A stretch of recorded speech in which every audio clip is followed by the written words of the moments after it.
যুক্তরাষ্ট্রের পর বন্দুক সহিংসতায় উদ্বেগের আরেক নাম দক্ষিণ আফ্রিকা। প্রতিদিনই ছোট বড় হামলায় ঝরছে রক্ত। শনিবার রাত 1টার দিকে জোহান্সবার্গের অদূরে বেকার্সদলের একটি পানশালায় আক্রমণ চালায় 10 থেকে 12 জনের একদল অস্ত্রধারী।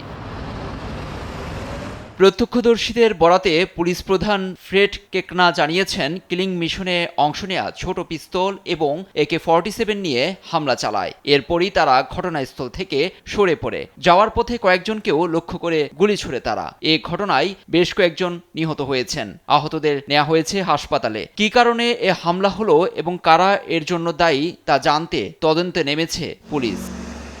হামলাকারীরা ধরাছোঁয়ার বাইরে থাকায় পরিস্থিতিকে চ্যালেঞ্জিং মনে করছেন পুলিশ প্রধান। ঝুঁকি বিবেচনায় বাসিন্দাদের নিরাপদে থাকারও পরামর্শ দেওয়া হয়েছে। প্রায়শই বন্দুক সহিংসতায় আতঙ্কে আছে বাংলাদেশি প্রবাসীরা।